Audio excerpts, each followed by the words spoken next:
Welcome to Talking Heads on USA Global TV, starring the one and only wonderful Dr. Jacalyn. It's a prestigious place where world-class influencers and experts meet, and where you'll find the most trusted advisors and coaches for all things in life and business. Visit usaglobaltv.com to sign up for our newsletter, get the value you need, and be first in line to learn about events and giveaways and other valuable content. Connect with us.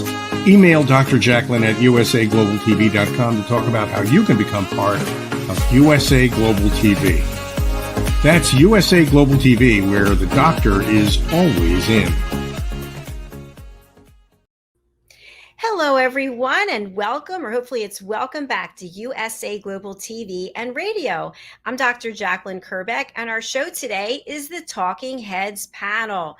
When we think about a panel, what comes to mind? How many people actually make up a panel? Is it 1, 2, 3, 4? We're going to find out today because we had some people who are scheduled to be here and they're not. Let's focus on the people who are here. Welcoming one of our literally veterans here on the platform. And he is an expert presenter on our Talking Heads panel. He's also a co-host. He's an elevated listener, and he's starting his own panel show here on USA Global TV and Radio. The topic is health. He is a longevity researcher, and he is also a book coach. He's a published author and so much more. Let's welcome red.olaughlin to the show. Hi, Red. Howdy. I missed a few things, I know, but it's not the first time. I'm not worried about it. Fantastic. Well, thank you for being here. We also have a special guest who is interested in joining us for our Talking Heads platform. Her name is JENETTA Barry. I have the pleasure of working with her on the show right before this one, The Art of Creating Mental Health Wealth.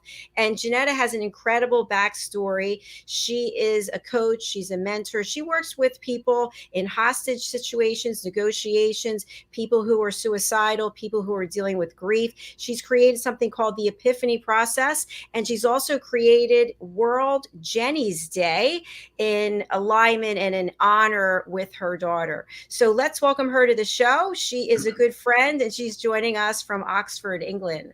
Hello, JENETTA. Nice to have you. Hello, the two of you. And look at it, the power of three. There's the panel. The power of three. So, and I'm going to engage in the panel since we are missing a couple of people. Hopefully they will join us. People are really excited about being on the panel, so I'm sure something must have come up. So our topic for today is space travel. Now, I just want to announce Red is in the United States. He is in Texas. I'm here in the States in New Jersey, and JENETTA is in the UK. So we are coming from different places and we have different perspectives. So before we actually talk about space travel, what connection, if any, do you have to space travel? Red? I've been up in the air. That's what I thought. I'd love you to share a little bit more about that. I was a naval flight officer, flew almost 1,000 flights in Navy P-3 aircraft. It's an anti-submarine warfare, 4-engine turboprop. I've probably been around almost around the entire world in that aircraft.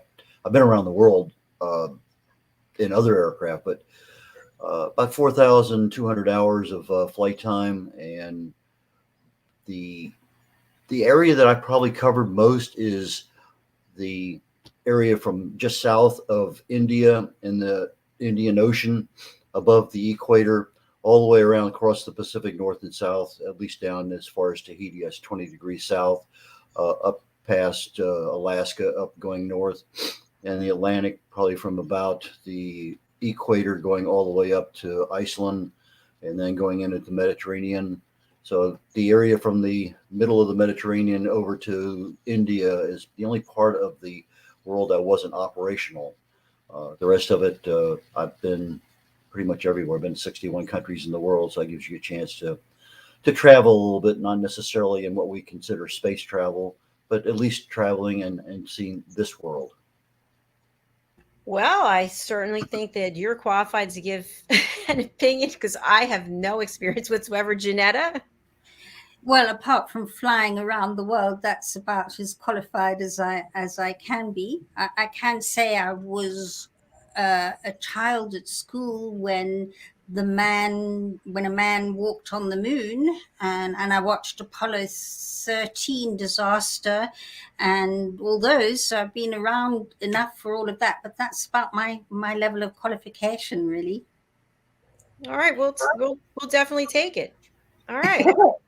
Yeah, I had So, one flight where I left California. I was working out in San Francisco area, and I spent 2 days in Virginia, and then 4 days in Bahrain, then 4 days in Korea, and then back into San Francisco. So I did have one all the way around the world flight, but that was all commercial and getting to military destinations for events I had going on that I needed to check on things. And so it's that was probably my most interesting long duration flight. I've had several long flights, but uh, anyway, let's get started. yes, let's get started. And we do have a couple of comments from Stavros. Hi, Stavros. We're interviewing him tomorrow, and I believe he's out in LA. I think that's where you are right now. And he's got a gig coming up, which we'll talk about. He's a stand up comedian, he's an actor, and he is going to be with us, I think, tomorrow. Let's see. Yes, looking forward to our interview tomorrow. So thanks for watching. We appreciate it. All right. So we're going to talk about space travel. First of all, would you be willing to go up into space if it was less financially extensive? I would say $250,000, is it, or some expensive number? What were your thoughts if you could go for free? Would you go? Absolutely. Why not? It's in the context of travel. I think safety margins are there and demonstrated enough nowadays that, yeah, yes, we have lost some passengers before, but again, that's just part of any learning curve. You can get in your car and drive up to the store and never make it back home. Uh, but there are inherent risks, and if you're willing to accept those risks, why not? Why not? All right, I've got some follow-up questions for you, but I'm going to go over to JENETTA. If space travel were literally free, would you sign up to go? It would depend. If it was like what Richard Branson's just done, which is go up and float around for a little while and come back down, I'd love to do that. And as Red said, I believe flying's actually got to be the safest way to travel in the whole wide world. But I'm claustrophobic. I'm quite, and it's got worse with time. Actually, I should really work on it. But I could not be in a confined place like that for long periods of time without doing my nut in and going, what the heck am I doing here? Stop the world, or get me back on the world and don't stop the world. I want to get off. So not long term, but certainly a short one. I'd love to. I'd be there with my boots blacked. I love it. Thank you so much for sharing that. I'll give you my thoughts. I would definitely not go. I would not go. I'm not going. You're not going to see me there. I'm not going to wave from the window. Hi. No, I'm not going. So I'm happy to be here, and I'm still researching this planet. So for me, I have a lot more to see here on this lovely planet Earth. Okay, so let's take it a step further. You are going to go, and now you have to get into shape. Okay, I don't know what's required. Maybe Red, you can share a little bit about that. What does one have to do to become basically an astronaut? Or what did the movie star, Captain Kirk, what did he have to do to get into shape?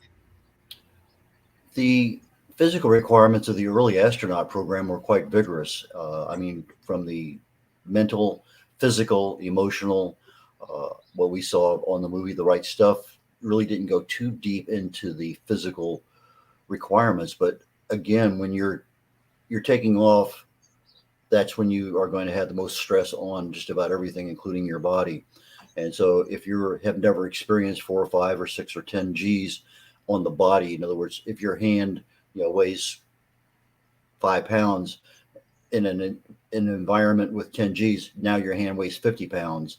And so all of a sudden, if you're not able to sustain that liftoff, now you have a problem.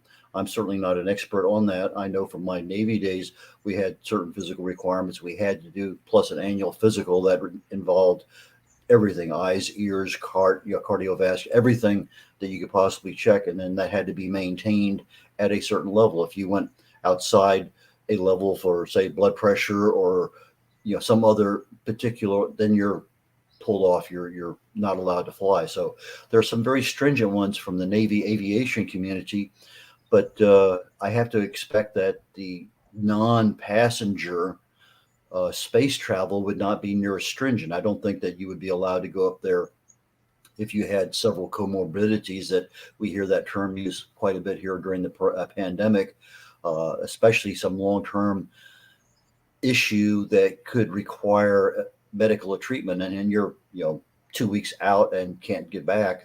So I think there's some issues there that really have to be looked at with regard to your current state of health and your ability to withstand at least a modicum of G forces. Thank you, Red. I really appreciate that. I would sign up for the training, but I wouldn't go on the trip because I always like to push myself physically and mentally. I think that would be really cool. JENETTA, any comments that you have about the whole training process? If you did not have your claustrophobia and you were physically and mentally qualified to go, how would you feel about doing some type of rigorous training as opposed to just strapping in and floating away? I'm not a great advocate, or I wouldn't say advocate, but I don't enjoy rigorous training. And part of it is I find it quite boring, believe it or not. For me, being able to train and get ultra fit, it is my dancing. I mean, I watched a whole load of performers on stage last night at the Royal Albert Hall.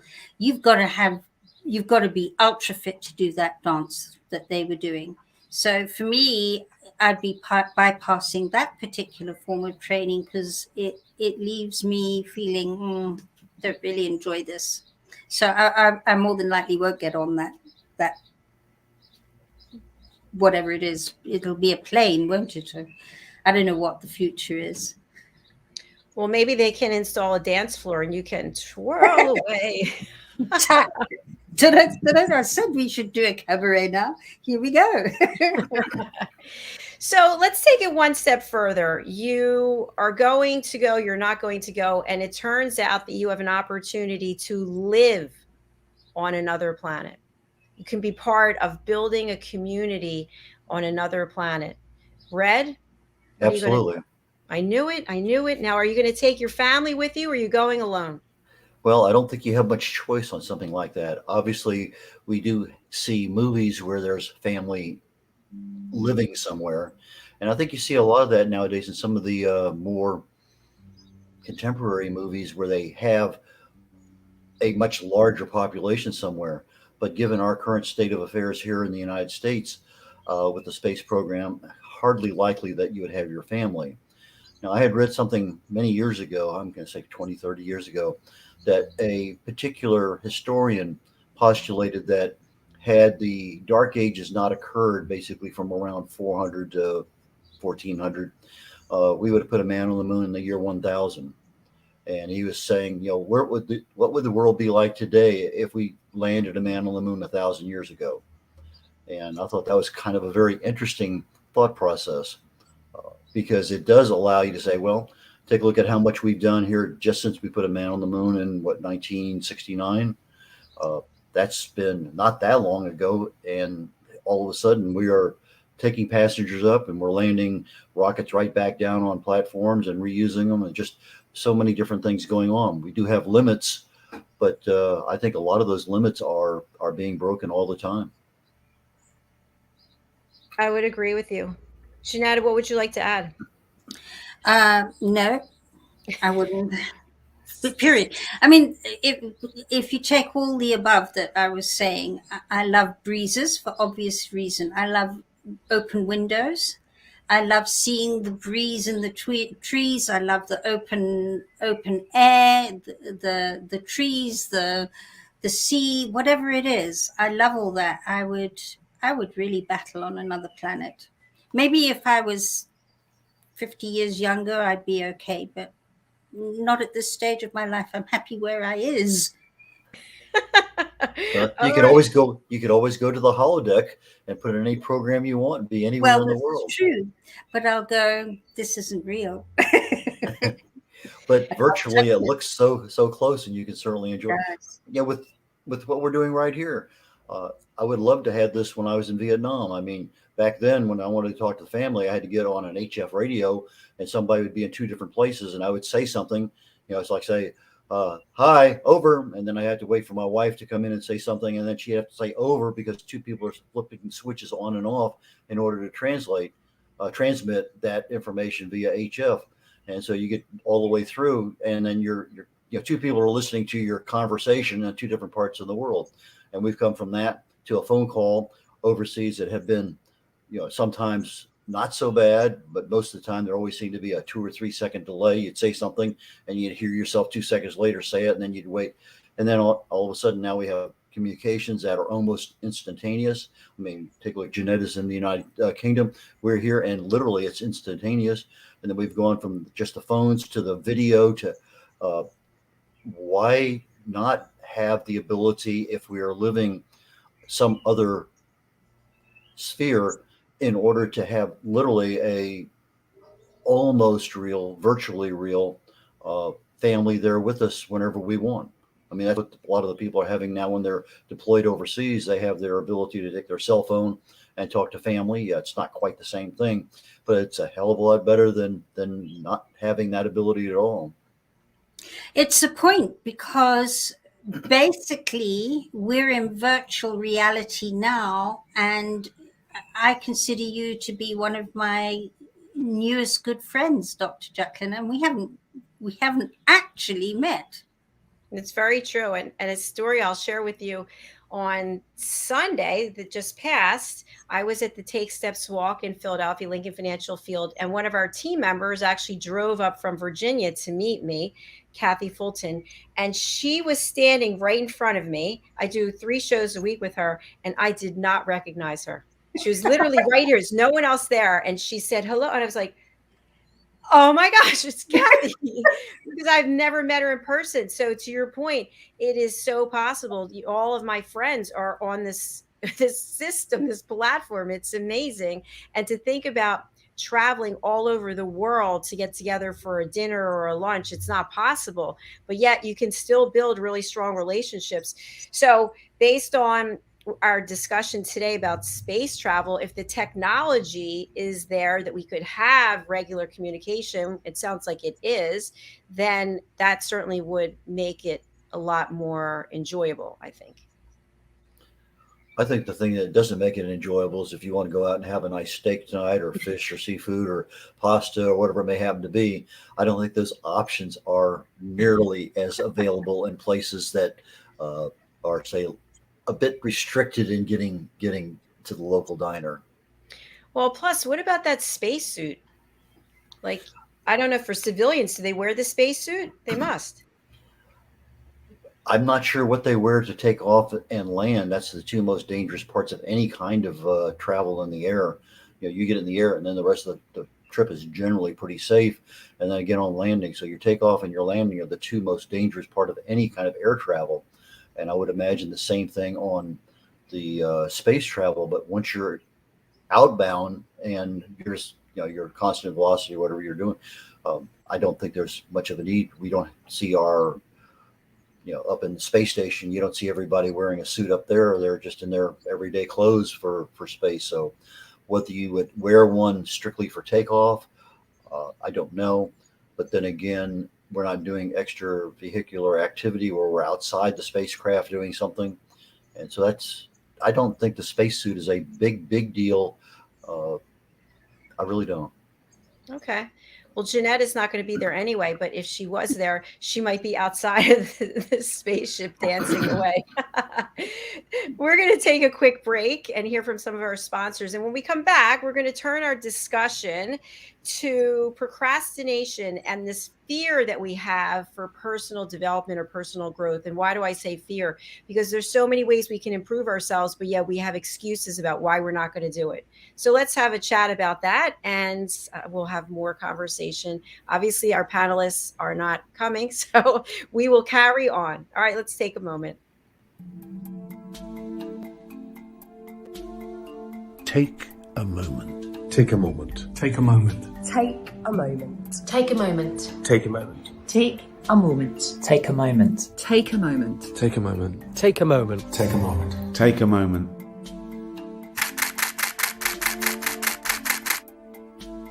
So I've had the privilege of photographing some incredible people over the years, and during each shoot I've asked the subject to close their eyes and take themselves to a peaceful place just for a few seconds.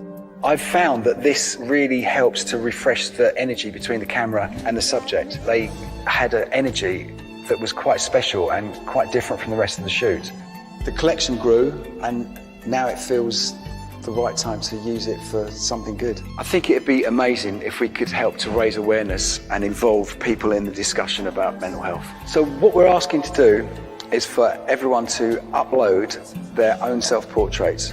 All of these portraits will become part of a massive artwork. I'm really excited to see this project go from hundreds of pictures to thousands of pictures. Essentially, an ever-evolving artwork that says we're all in this together.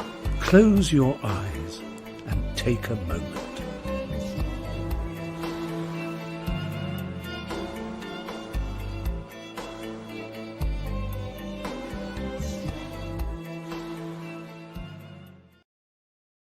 Kapayapaan, kapayapaan, kapayapaan. Diane Floyd Bame's A Song of Peace tells the story of a young lad named Tommy whose fervent wish for peace on earth touches the hearts of his friends and family, spreads to his community, and eventually unites the whole world around making his dream of peace a reality for everyone. Sit down with the children in your life and share Tommy's amazing story of love and hope. Sing your own song of peace and invite the children to join you. Tommy's tale is more than just a story. It's a movement, and everyone's warmly welcome to take part. Kapayapaan, kapayapaan, kapayapaan, kapayapaan.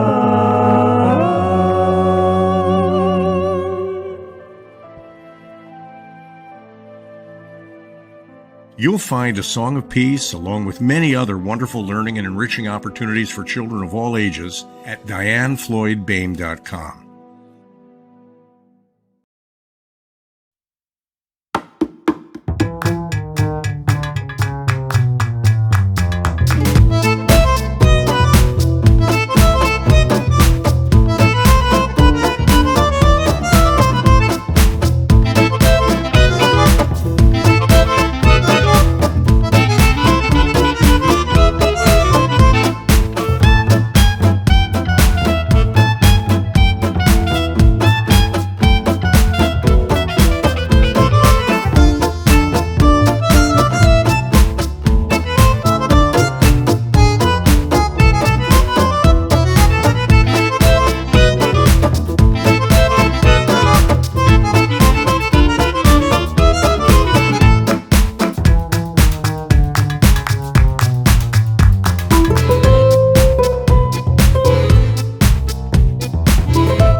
not doing it for various reasons. But many times people do procrastinate and they do hold themselves back, like probably by not going into space. I am holding myself back from learning something new and having a different experience. And I could think of all the reasons why, but they're different depending on the situation. So, Red, can you share an example of something that you've been procrastinating about, or something that you recently accomplished but had been procrastinating? I've found out that as I get older, if I don't write something down, it generally does not happen. As much as I need it to happen, it doesn't. And so in my earlier days, I could remember things and get things done and prioritize and actually be fairly productive. And then all of a sudden, oh, I forgot about that one. Okay. And then that same habit of forgetting about something turned in, I gotta write this down so I can at least see it. And there's a connection when you write something with your hand onto something and you see it, that allows you to have a little bit more emotional involvement with that particular item, whatever that may be. And as such, I have a lot of things that are going on. I think everybody does. And I retired 2007, and I'm busier now than I have been on some of the busiest days of my life, way back when I was literally working 26 days in a row and finally getting that 1-2 days off a month. But regardless, you ask the question, is there something that you want to do? Well, obviously, if there's enough hours in the day and enough inclination and you prioritize it right, there would be things. I've been working on a project here to level a shed in my backyard. In order to do that, I needed to get a floor jack that I know I have 2 of them in the garage. I have no idea where they are because I can't get into the garage. So my wife and I have been working here for about the last 10 days and literally moved almost everything out of the garage. Of course, out here in Houston, it's been around 100, 102 almost every afternoon. And we're starting to work about 1 o'clock. We finish around 5 or 6. And we have taken everything out, gone through a lot of stuff, put it back in, could not find the jack. So the project originally was to level the house, but all these other things happened ahead of time. The house is still not leveled. It's still on the list. It's written down. But other things sometimes have to be part of the preparation in order to do what you want to do. And if you don't meet the preparation requirements, then you can't do what is the basic task at hand. And that's part of my problem right now, is not getting all the preparatory stuff done. Well, thank you so much for your candor and your honesty about that. It sounds like an interesting project. And it just goes to show you that everything that you've accomplished, there's still some things that you're working on because you're a human being. So fantastic. Thank you for sharing that. What about you, JENETTA? Yeah, procrastination is one of my favorite topics because I think that internal conversation we all have inside us has given procrastination a bad name. And people hear procrastination and it means that you're slovenly or not focused or not being successful. There's a long list of words that attach to the word procrastination. And so it was something I tried to avoid in my earlier years. I wasn't going to be a procrastinator. I needed to be focused and driven and clear and certain. And I noticed that the more I tried to be that, the more I procrastinated. And I had an aha moment when I realized that procrastination is a human trait. And so therefore it's part of who we are. And it's not about not having procrastination. It's about managing procrastination and understanding how valuable it is to us, as much as in its extreme form, it doesn't serve too well. And when I changed that internal conversation, I actually call it powerful procrastination. And I changed that internal conversation and started understanding what my procrastination was giving me, that if I never procrastinated would be missing in my life. And Dr. Jacalyn, in the previous show, I was showing my toilet bowl moment, where cleaning the toilet brought my greatest ideas. I began to notice that when I was procrastinating, cleaning the toilet or going and making a cup of tea or even mowing the lawn, which I really, really hate, they became far more attractive than the task at hand. And then I'd beat myself up because I'd go off and make that cup of coffee, or I'd go off and say, I'll do the toilet first, I'll do this first, I'll do that first, I'll do everything first. And then come back going, you're such a failure because you've not managed to do what was really important. And the change in conversation was when I realized what happened when I do procrastinate. And I realized that my most creative moments come when my brain is in zone out as I'm washing the dishes or making that cup of coffee. And now when I procrastinate, I welcome it with 2 pairs of hands, arms, all my teeth, everything else. I go, bring it on, because it has something in it that serves. And what happens then is that I procrastinate less because I appreciate it, which means I'm appreciating myself instead of judging myself. And I haven't looked back with it. I mean, all World Jenny's Day, creativity, insight, all has come from procrastination. Wow. Thank you, JENETTA. I love, again, your transparency and authenticity. I'm getting to learn a little bit more about each of you as our viewers and our listeners.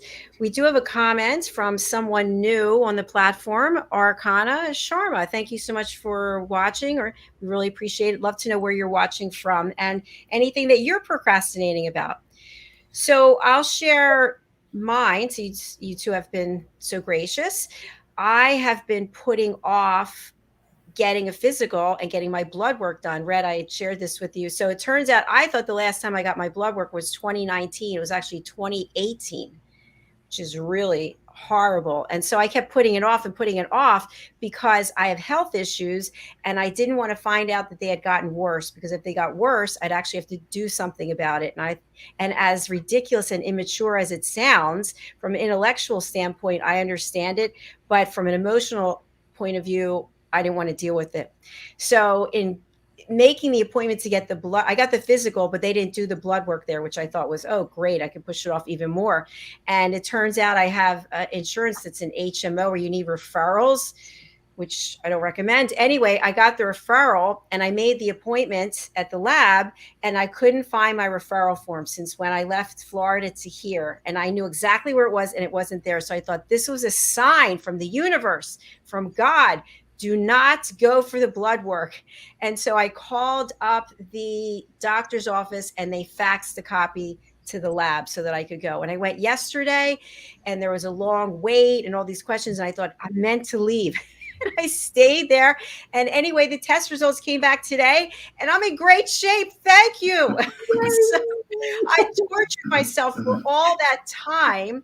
And if there had been something wrong, I would have needed to address it right then instead of putting it off. So I really learned something, and I'm really very grateful to Red, because he is a longevity researcher and he talks a lot about health. And I've started intermittent fasting, I don't know, 2 or 3 months now, and changed the way I eat. I'm using a salad plate instead of a giant plate. So only eating once a day or twice a day. So thank you, Red.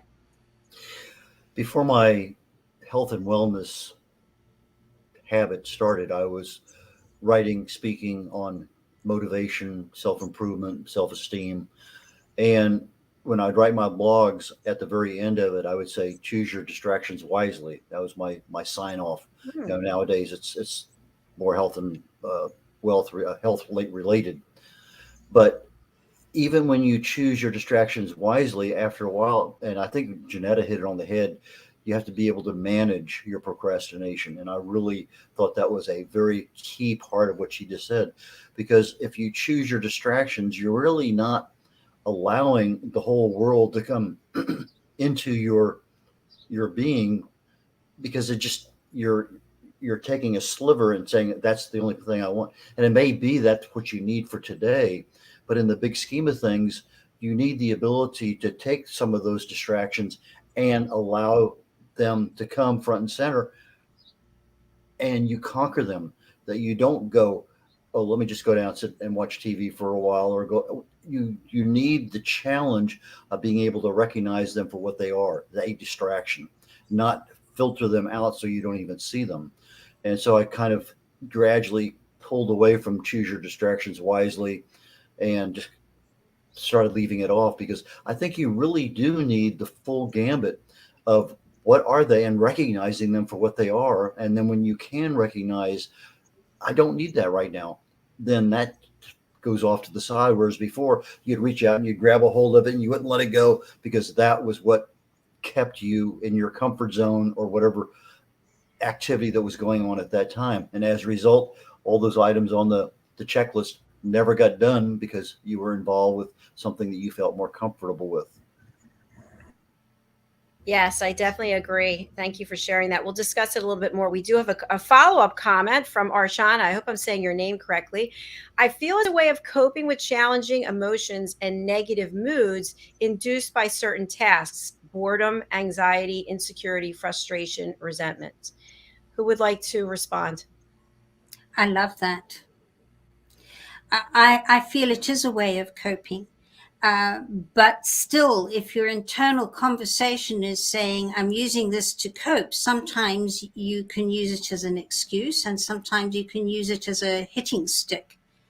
So, as Red was saying, it's being able to manage with that coping mechanism or those coping skills so that you are managing the coping rather than the coping skills controlling you. So it's finding that way to mix it all up so that you're the one that's and don't get me wrong, that there are some days, and I really relate to what she's saying. There are some days where I'll go a whole day where I do nothing. If it's something particularly big and I know it's got a lot of pressure on me, I'll go a whole day and I'll allow a day or whatever it takes, but I know I'm still managing it. It's not controlling me. And that's what she's saying there. Yeah, thank you very much. And Archana, we'd love to know where you're watching us from. Red, would you like to respond? Well, I think you wrote a book about that, didn't you? Just recently, where I you think talk so. about how things happen in our lives and we could be frustrated. Anxiety just permeates right to the core, resentment, frustration. And yet these people chose not to cope and accept it, but to actually combat it and overcome it in such a way that they became a totally different person. They were not captured by their circumstances. Is that a fair way of answering that question, Dr. Jacalyn? Yes, absolutely. And So what was we the name of your book again? Adversity to Awesome. Thank you. I was looking to see if I have a slide. Of course, I don't have one. Why would I have anything to promote my stuff? But yes, you can go over to Amazon. The book is called Adversity to Awesome. It's 12 chapters. The first chapter is my story, something that happened to me, and the rest belong to 11 other authors. And Red and I work together diligently to put everything into third person and have it cohesive and have the whole thing flow. So we'd love for you to pick up a copy of that. Thank you. JENETTA, you're also an author, and I know you're thinking of doing another project, and you'll be reaching out to Red. So tell us about the works that you have published, and then we'll go over to Red, and he can share about his. Oh, thank you, Dr. Jacalyn. One of the things with my backstory, I ended up doing the work I do after losing my 16-year-old daughter, Jenny, to suicide after she and I had a really very big argument. And I mean, obviously, there were many times I didn't think straight, but when I could think straight, I kept on saying, science tells us that energy can't be created or destroyed. It just completes itself in one form and then reforms into a new version of itself. Now, my daughter was energy, so where's my daughter in this new version? And I started chronicling where it felt that energy was and questioning at the same time and going, that's fanciful. I don't believe that's me wanting to distort the information. But I started chronicling where it felt like, really wow, that's interesting.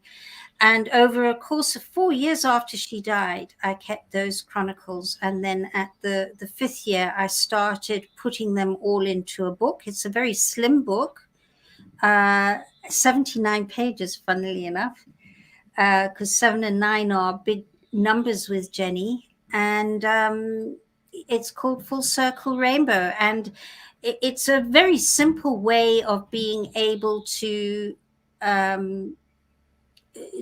start looking differently when you've lost a loved one, or sensing differently, or feeling differently. It's a very simple book. It's not a complicated one. And so that was Full Circle Rainbow. And then this one's out of print, but I did like a one a day step to grief relief. And that helped a lot of people, but it's no longer in print. Thank you, JENETTA. We'll look forward to your next book as well. And we do have a comment from Anne. Nice to have you back with us, Anne Louise O'Connell, over on LinkedIn. Ordered my copy and waiting for it to be delivered. Adversity to awesome is a great mantra. Fantastic. And one of our team members, Diane Floyd-Beam, works with Anne. So, Anne, we are happy that you're here with us, and we look forward to interviewing you again. All right, Red, over to you as we close out the show. Tell us about your published works and anything you're working on. I research the human body at the cellular level, chemically speaking. I look for cause and effect relationships. Treat a cause, fix a problem. Treat a symptom, and you'll always be treating symptoms. And when we're looking at procrastination today and you're treating symptoms, it's very similar. You're not accomplishing what you really need to accomplish.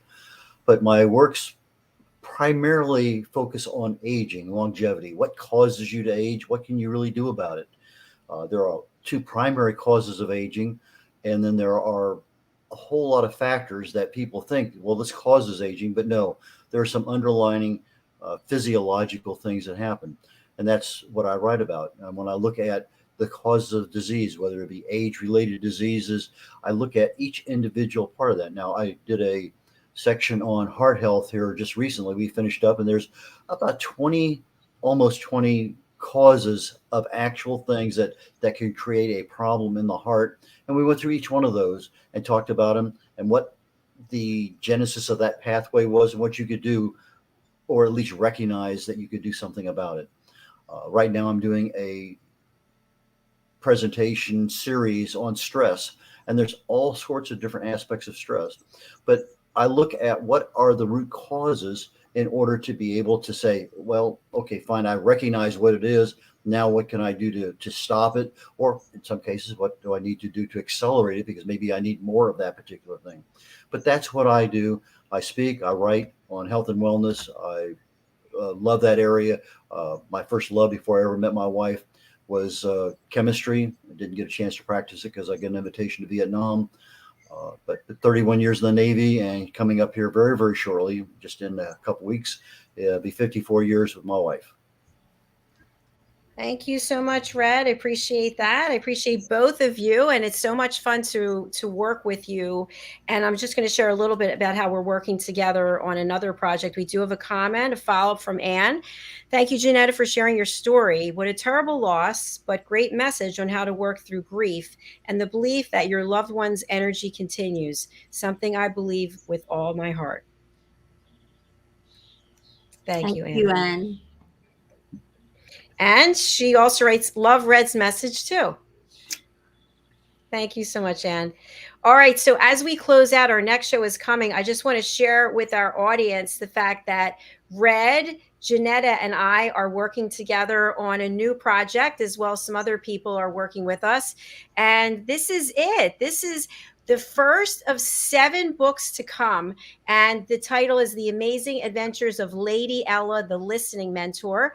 Lady Ella is actually my great niece, and I was with her this weekend. So if you happen to watch the Take Steps video, you'll see her in there. So this book cover represents our elevated listeners. So anyone who's on our elevated listening team had an opportunity to create a character for the book. So in this particular book, the main character is the owl, and this represents Caroline Heward. And JENETTA, do you want to tell us about your character, and then Red? Yeah, my character is the lioness on the bottom left-hand corner. She's going to be a little bit more white in the final. And the reason why I chose her is because I always joke around saying that I'm a Maasai in disguise, having come from Kenya. And of course, that's because I'm only 5 foot and very, very white, and Maasai are very dark and very, very tall. But the lioness, her name is Sikaliza, which in Swahili means listen or to listen. And so she's going to be a white leucistic albino with blue eyes. And she's got a very special connection to me already in my having got engaged a few weeks ago. But that's another story for another time. Thank you so much, JENETTA. We're going to go over to Red. I'm actually the ladybug here because I'm the listening mentor. And you can see I have a little tag. It says Ella on it. My sister is the cow. Her name is Belle, and her tag says Wisdom. Red, which character are you, and what is the significance of it? Well, you asked me for a character, and I wanted it to be something that was red. And there are very few red animals out there. There are a couple, but I wanted something a little bit more unusual, maybe something that somebody doesn't see every day. And so I chose the red ibis, and that is the character there, almost literally dead center. It's between the white horse there, and I'm guessing the gorilla, monkey. I'm not Orangutan. sure. Orangutan, is that what that one is? Okay. Yeah. So the bird is a red ibis. It was one of the ones that I chose just because of the intense redness of the feathers and the overall redness of the entire animal. And because my name is Red, my real name is Francis Michael. Only bill collectors call me that. But everybody else, 8 out of 11 in my family were redhead. And so it's just one of those genes that I like, and I prefer to have that name, and that's what I use. Thank you so much, Red. And thank you for taking this journey with me. We have a follow-up comment from Anne, and this means a lot coming from you, Anne. Thank you with all of your experience. Gorgeous cover. Thank you. So the purpose of these books is to teach children and their parents how to listen at an elevated level.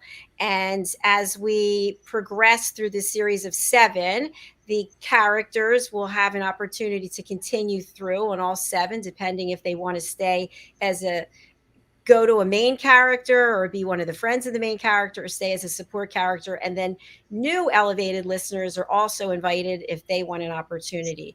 So we will be starting, I already posted it out there, our new TV show, which is The Adventures of Lady Ella, the Listening Mentor. And each week we'll have one of our characters, Red, JENETTA, etc., who will be featured on the show. Will actually spotlight just their character, and they can walk us through the name of the character, why they came up with the character's listening skills. And it's to give each of our wonderful creators here an opportunity to share their work as well. So look forward to that coming soon. And now we have to sign off because the United Kingdom News and Culture is coming up next. And if either of you'd like to join me on that show, Diane's on holiday this week. I can send you the link. So, okay, Jenetta's in. Red? No, I have a 10 o'clock I really have to make. Okay, perfect. All right. Well, we will sign off for now. Thank you so much for watching and engaging with us. We really do appreciate it. If you'd like to be a guest on any of our shows, please go over to usaglobaltv.com. If you'd like to be considered to be a talking head, please email me directly at drjacalyn@usaglobaltv.com. You know where to find me. All right. Thanks so much. Bye for now. Bye, y'all. Bye. Bye.